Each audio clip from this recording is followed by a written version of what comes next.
ఈ రోజే బుధవారం వినాయకుడికి ఎంతో ప్రీతికరమైన రోజు.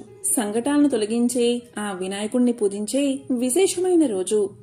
ఈ రోజు ఈ కథను వింటే చాలు, సమస్యలన్నీ తొలగిపోయి ప్రతి పనిలో మీదే విజయం కలుగుతుంది.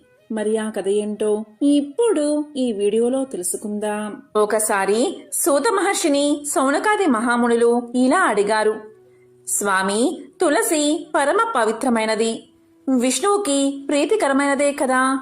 మరి ఒక్క వినాయక చవితి రోజు తప్ప మిగతా రోజులలో వినాయక పూజకి తులసి ఎందుకు పనికిరాదు అని అడిగారు.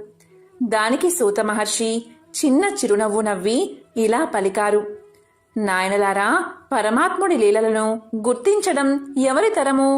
ఆ పరబ్రహ్మ ఎప్పుడు ఏ నాటకం నడిపిస్తాడో దాని ఫలితమేమిటో ఆయనకు తప్ప అన్యులకు గ్రహించ సఖ్యం కాదు. నాకు తెలిసినంత వరకు, లౌకిక ప్రపంచానికి సంబంధించినంత వరకు ఒక కారణముంది. ఆ కథను చెబుతాను, శ్రద్ధగా వినండి అంటూ సూతుడు ఇలా చెప్పడం మొదలుపెట్టాడు. ఒకసారి గోలోకంలో లక్ష్మి, సరస్వతి, రాధల మధ్య గొడవ వచ్చి ఒకరినొకరు శపించుకున్నారు. ఆ శాప కారణంగా లక్ష్మీదేవి భూలోకంలో వృషధ్వజుడు అనే రాజుకు కుమార్తెగా జన్మించింది. ఆమెకు తులసి అని నామకరణం చేశారు. తులసి పుట్టినప్పటి నుంచి విష్ణు భక్తురాలై విష్ణువే తనకు భర్తగా కావాలి అనే సంకల్పంతో అతని అనుగ్రహం పొందడానికి వనానికి వెళ్లి తపస్సు చేయడం ప్రారంభించింది. ఆమె తపస్సుకు మెచ్చిన బ్రహ్మ ప్రత్యక్షమై, తులసి, నీ తపస్సుకు మెచ్చాను. నీవు శ్రీమన్నారాయణుణ్ణి వివాహం చేసుకోవాలని కోరి తపస్సు చేశావు. కాని ఈ జన్మలో నీ కోరిక తీరదు. ఈ జన్మలో నీకు విష్ణు అంశ సంభూతుడే భర్తగా లభిస్తాడు. అతడే స్వయంగా నిన్ను వెతుక్కుంటూ వస్తాడు.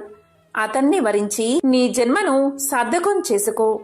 మరుసటి జన్మలో అంటే కలియుగాంతంలో నీవు వైకుంఠానికి చేరి శ్రీమన్నారాయణుడి వక్షస్థల స్థానాన్ని అలంకరించగలవు అని వరమిచ్చి అదృశ్యమయ్యాడు బ్రహ్మదేవుడు. దీంతో తులసి సంతృప్తి చెంది నారాయణ నామస్మరణం చేసుకుంటూ తనకి కాబోయే భర్త రాక కోసం ఎదురుచూస్తూ ఆ వనమందే కాలం గడపసాగింది. కాలం ఇలా గడిచిపోతూ ఉండగా కొంతకాలానికి ఆ వనంలోనే ఉంటున్న మునీశ్వరులు కొందరు వినాయక వ్రతాన్ని చెయ్యాలి అని సంకల్పించుకున్నారు.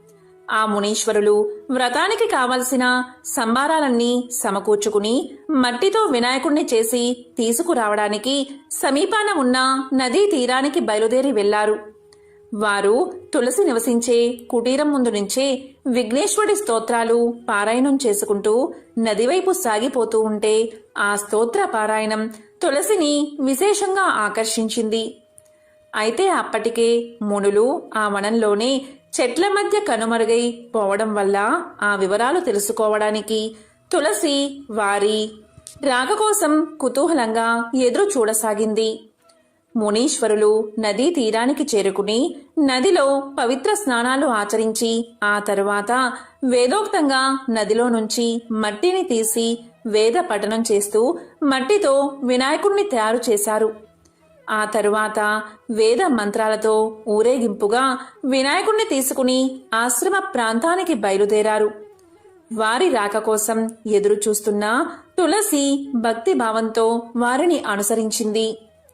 మునులు ఆశ్రమ ప్రాంతంలో ప్రత్యేకంగా నిర్మించిన చలువ పందిరి కింద ఉచిత ఉన్నత ఆసనం మీద వినాయకుడి ప్రతిమను ఉంచి ధ్యాన ఆవాహనాది షోడశోపచార విధాన క్రమంతో వినాయక పూజ చేయడం ప్రారంభించారు. ఆ మునీశ్వరులు ఆ చుట్టుపక్కల నివసించే శ్రామిక జనులందరూ వినాయక వ్రతాన్ని చూడడానికి, పూజ తర్వాత తీర్థ ప్రసాదాలు స్వీకరించడానికి అక్కడికి వచ్చారు.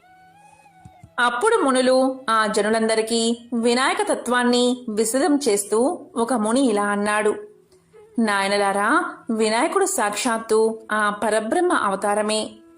విష్ణువు అంటే వ్యాపించినది అని అర్థం. అంటే సర్వత్రా ఉండేది. ఇందుగలడు ఇందు లేడని సందేహం వలదు. చక్రి సర్వభగతుండు అన్నట్లు ఆ విష్ణువే పృథ్వీ రూపాన్ని దాల్చాడు. ఆ ప్రకృతిలో పురుషుడైన పరమేశ్వర తత్వం చేరడం వల్ల పరబ్రహ్మ ఈ విఘ్నేశ్వరుడుగా రూపంగా అవతరించాడు. కనుక విష్ణువు ఇతడే, శివుడు ఇతడే, శివకేశవులకు మూలమైన ఆ పరబ్రహ్మం కూడా ఇతడే అని వివరించి చెప్పాడు. విష్ణువే విఘ్నేశ్వరుడు అన్న భావం తులసి మదిలో బలంగా నాటుకుపోయింది. బ్రహ్మ వరాన్ని అనుసరించి ఈ జన్మలో విష్ణు అంశ సంభూతుడు తనని వెతుక్కుంటూ వచ్చి వివాహం చేసుకోవాలి. తులసి అలాగే భావించి తానున్న స్థలం, సమయం, సందర్భం గ్రహించకుండా మోహావేశంతో పరిగెత్తుకుంటూ వెళ్లి విగ్రహ రూపంలోనే విఘ్నేశ్వరుణ్ణి సమీపించి, స్వామి, జన్మ జన్మలకు నీవే నా భర్తవి, నేనే నీ అర్ధాంగిని, నన్ను అనుగ్రహించు, వరించు, ఇదిగో నా వరమాల అంటూ తన్మయత్వంతో పూలమాల తీసి వినాయకుడి మెడలో వెయ్యబోయింది. మరుక్షణం వినాయకుడి అభయహస్తం నిజ రూపాన్ని దాల్చి మాల వేస్తున్న తులసి చేతిని పట్టి వారిస్తూ ఇలా అన్నాడు. ఆగు తులసి, మోహావేశంతో తొందరపడకు, నేను నీ భర్తని కాదు అని వారించాడు. విఘ్నేశ్వరుడి వరదహస్తం మాత్రమే నిజ రూపం దాల్చడం, మిగతాదంతా మృత్తికా రూపంలో ఉండగా స్వామి నోటి నుంచి మాటలు రావడం చూసి స్వామి మహత్తును కల్లారా చూసిన మునులు, భక్తజనులు ఆశ్చర్యపోయారు. కాని తులసి మాత్రం తన మోహావేశంలో నుంచి బయటపడలేదు. విఘ్నేశ్వరుడి విగ్రహంలో విష్ణువే ఆమె కళ్లకు దర్శనమిస్తున్నాడు. స్వామి, నన్ను వారించకండి, జన్మజన్మల పుణ్యఫలం చేత మీకు అర్ధాంగినయ్యే భాగ్యం నాకు దక్కింది. ఆ అదృష్టాన్ని నాకు దూరం చేయకండి. ఈ జన్మకే కాదు, 7 జన్మలకు మీరే నా పతి, మీరే నా పతి అంటూ తులసి మోహావేశంతో వినాయకుడి మెడలో మాల వేసింది. ఆమె చర్య స్వామికి తీవ్రమైన ఆగ్రహాన్ని తెప్పించింది. వెంటనే స్వామి మూర్ఖురాలా అని చీత్కారం చేస్తూ మృతికా విగ్రహంలోంచి నిజరూపంతో విఘ్నేశ్వరుడు సాక్షాత్కరించాడు. తులసి వైపు ఆగ్రహంగా చూస్తూ స్వామి ఇలా పలికాడు. నీ ఉన్నత మోహావేశంతో విష్ణువుకి, విఘ్నేశ్వరుడికి తేడా తెలియకుండా రాక్షసంగా ప్రవర్తించావు. అసురుల ఆచార విధానంతో నన్ను వరింప చూశావు.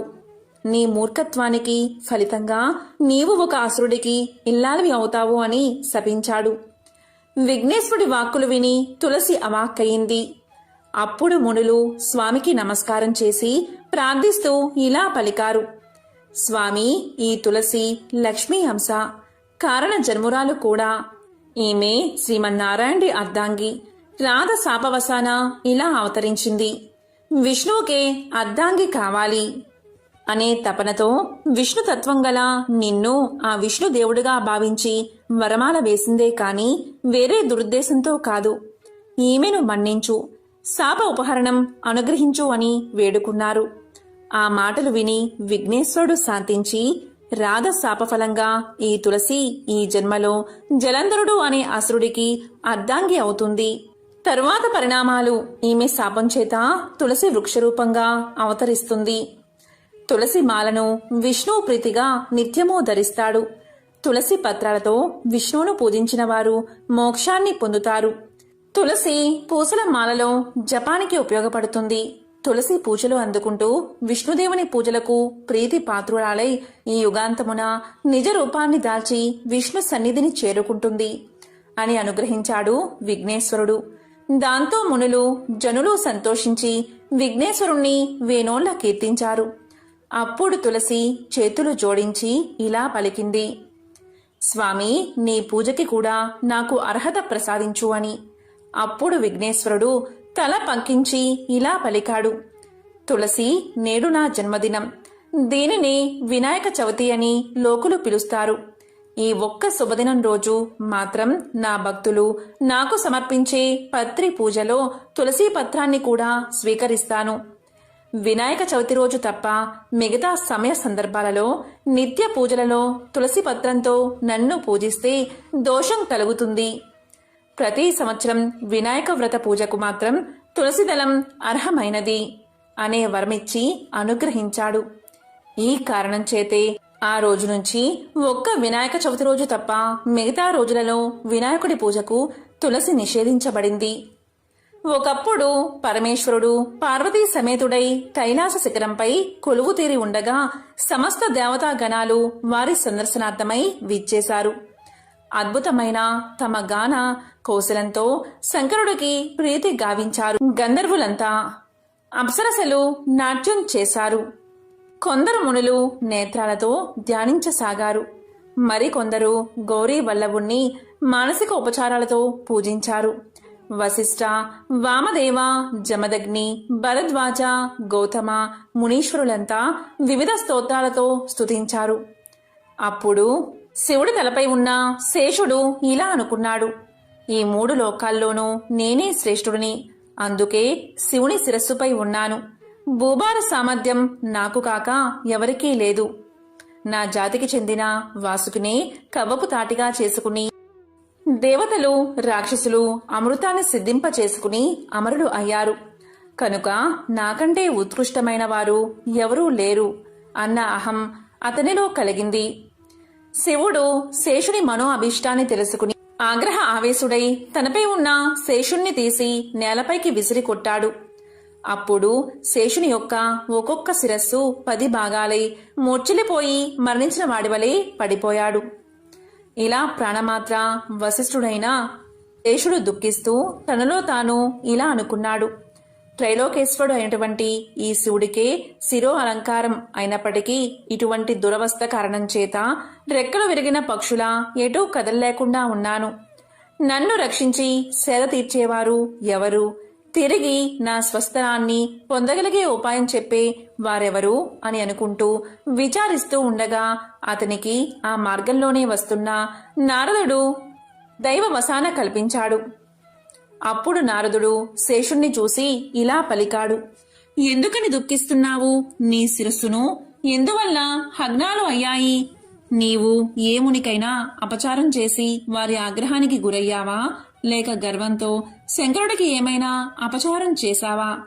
శేష, ఆ కారణం నాకు చెప్పు, తగిన ఉపాయాన్ని చెబుతాను అని అనగా ఆదిశేషుడు జరిగిందంతా వివరించి, ఓ ముని పుంగవ, తీవ్రంగా గాయపడి మునుపటిలా భూమండలాన్ని నా శిరస్సులపై మోయగల సామర్థ్యం, అలాగే నా పూర్వపు స్థితి నాకెలా సిద్ధిస్తుందో ఉపాయాన్ని దయతో తెలుపు, నన్ను కృతజ్ఞుణ్ణి చెయ్యి అంటూ ప్రార్థించాడు.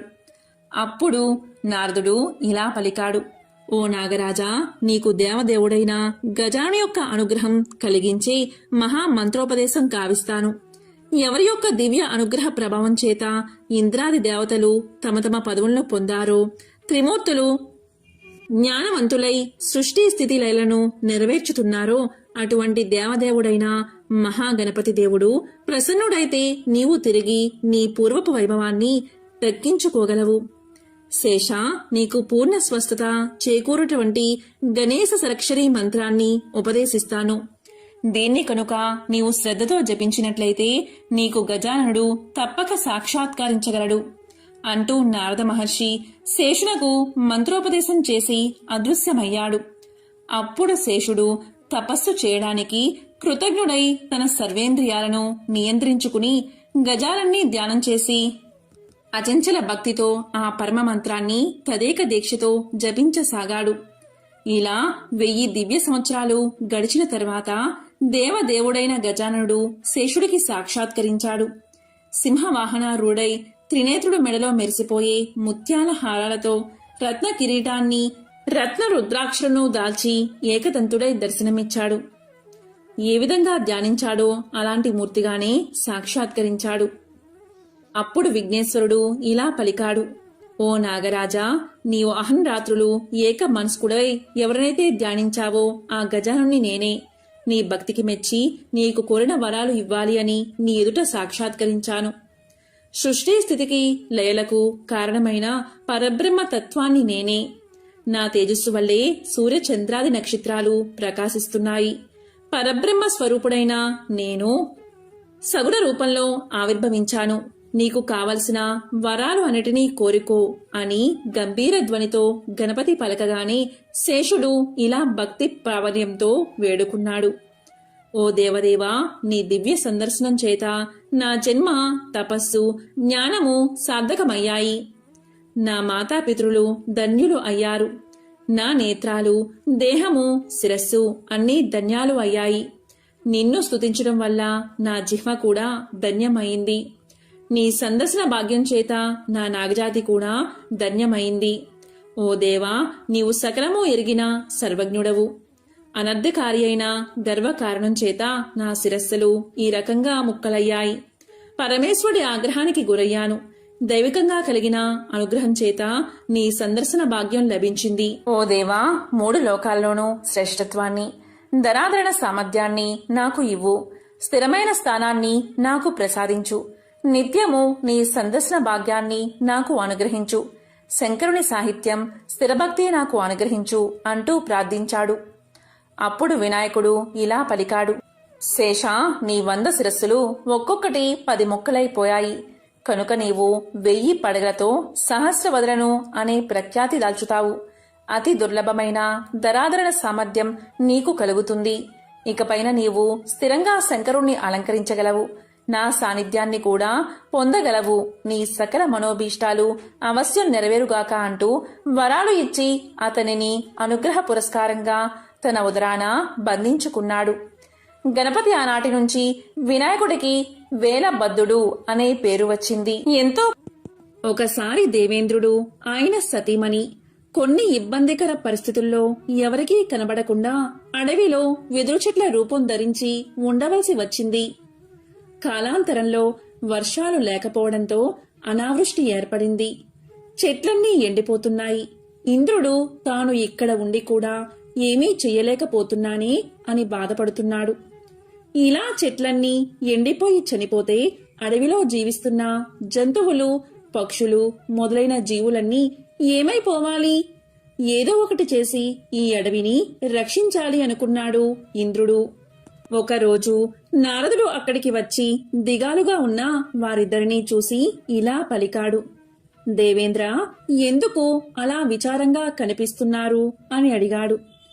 దానికి ఇంద్రుడు, నారద మహర్షి, మీకు తెలియంది ఏముంటుంది? అనావృష్టి కారణంగా నీళ్లు లేక చెట్లన్నీ ఎండిపోతున్నాయి. నేనుండి కూడా ఏమీ చెయ్యలేకపోతున్నాను అంటూ తన బాధను చెప్పాడు ఇంద్రుడు.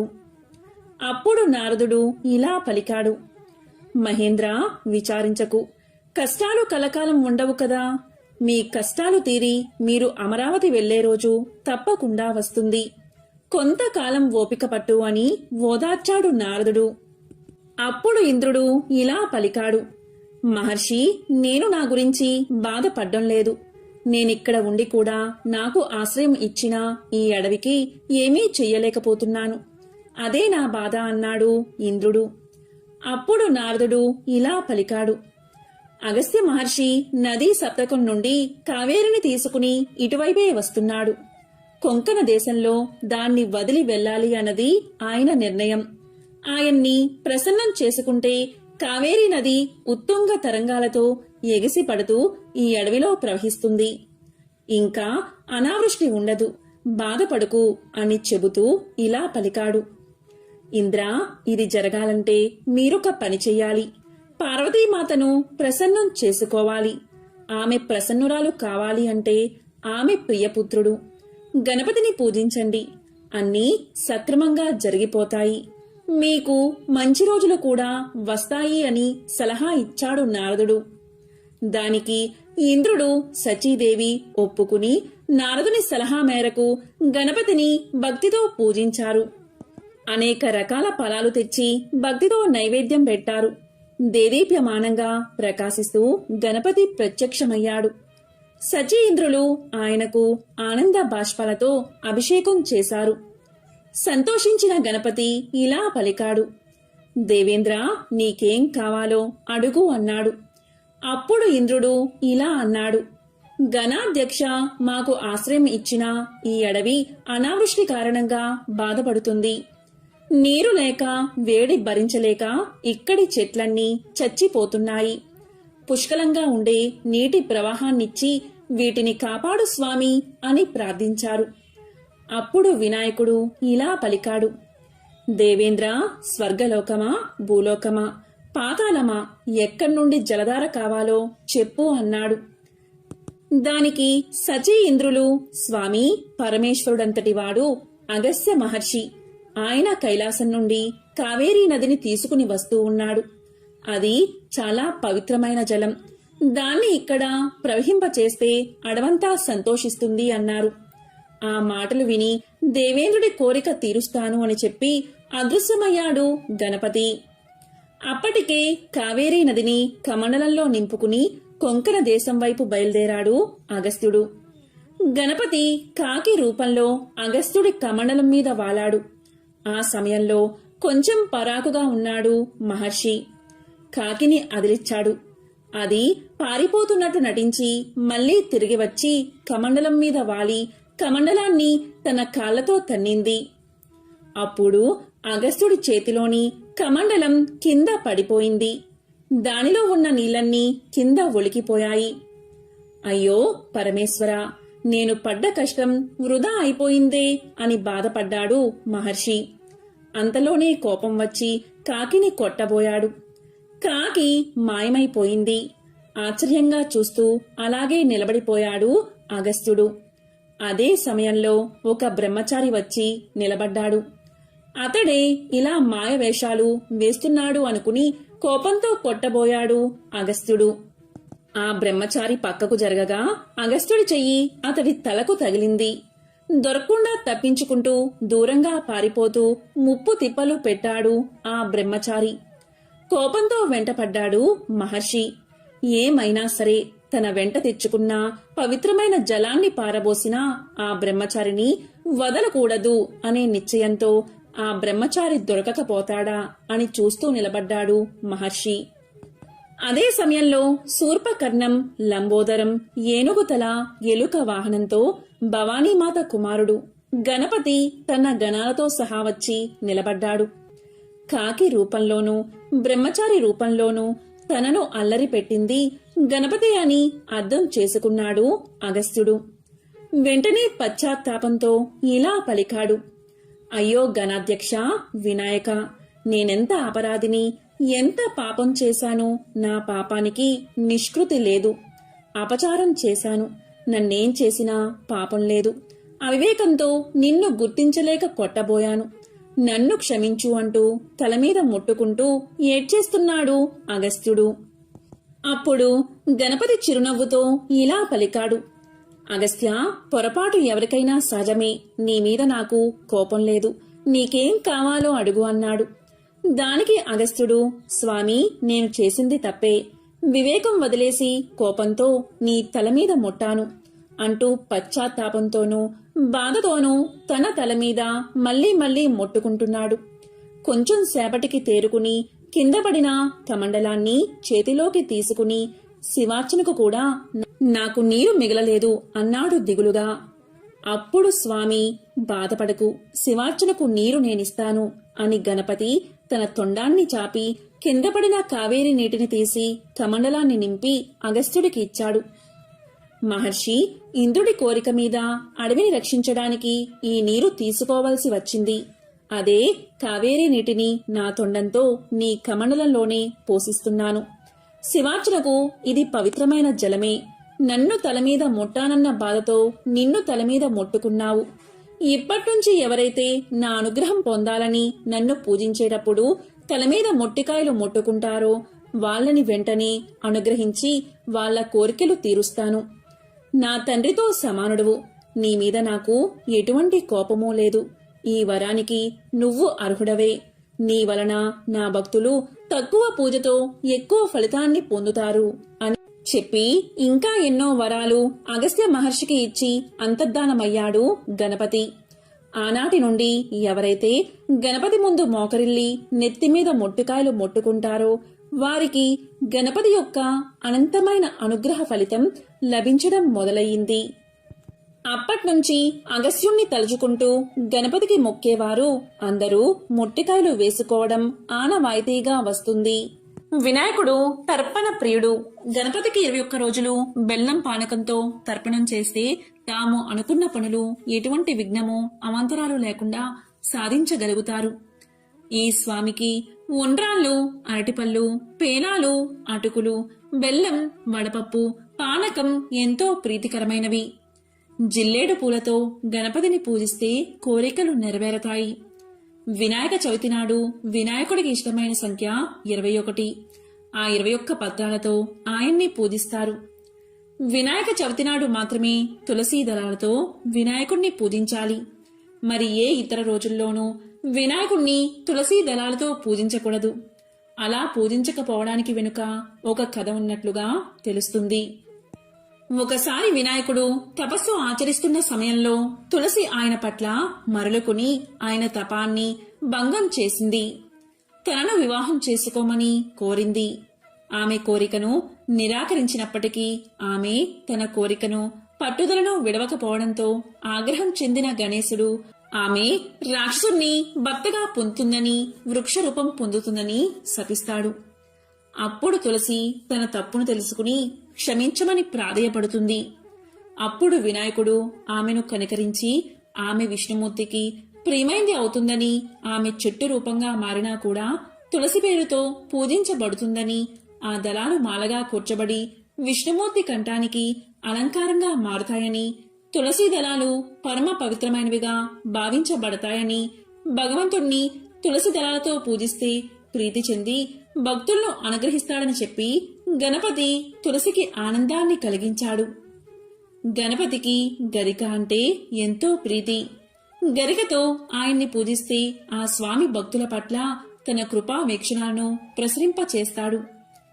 ఏ నోములు, వ్రతాలు, పూజలు చేసినా హరిద్రా గణపతికే మొదటి పూజ. హరిద్రా గణపతి అంటే పసుపు గణపతి. పసుపు గణపతికి ప్రథమ పూజ జరిపించడానికి వెనుక ఒక కారణముంది. అది ఏంటి అంటే, పూర్వం త్రిపురాసురులు అనే 3 రాక్షసులు ఉండేవారు. ఆ రాక్షసులు పర్వత రూపాలుగా ఉండేవారు. అయితే ఆ రాక్షసుల 3 సంహరించాలి అంటే ఒకేసారి ఆ 3 పురాలను కూల్చివేయాలి. అలా చేయడానికి ఆ పురాలు 3 ఒకే వరుసలో లేవు. అప్పుడు శివుని వాహనమైన నందీశ్వరుడు తన 3 కొమ్ములతో ఆ 3 ఒకే వరుసలో నిలబెట్టాడు. 3 పర్వతాలు ఒకే చోట ఉండడంతో శివుడు నారాయణాస్త్రాన్ని ఉపయోగించి ఆ 3 రాక్షసులను వధించాడు. కాని దురదృష్టవశాత్తు నంది 3వ కొమ్ము విరిగిపోయి భూమిపైన పడిపోయింది. అప్పుడు విఘ్నేశ్వరుడు విరిగిపోయిన నందీశ్వరుడి పసుపు కొమ్మును వెతికి తెచ్చి అతనికి అప్పగించాడు. అందుకు పరమశివుడు సంతోషించి ప్రతి ఇంట ఈ పసుపు కొమ్మును దంచి ఆ పొడిని శుభకార్యాల్లో వాడాలని, పసుపు శుభప్రదమని, సౌభాగ్యకరమని తెలియచేశాడు. ఆ పసుపు పొడితో తయారు చేసిన హరిద్రా గణపతికి ప్రథమ పూజ చెయ్యాలని ఆదేశించాడు. మట్టితో చేసిన గణపతిని పూజించడం ఎంతో శ్రేష్టం. వెండితో చేసిన గణపతిని పూజిస్తే తలపెట్టిన కార్యం పూర్తవుతుంది. మంగళవారం నాడు చవితి తిథి, హస్త నక్షత్రం ఉండే రోజు గరికతో జిల్లేడు పూలతో వినాయకుడిని పూజిస్తే సమస్త లాభాలు చేకూరతాయి.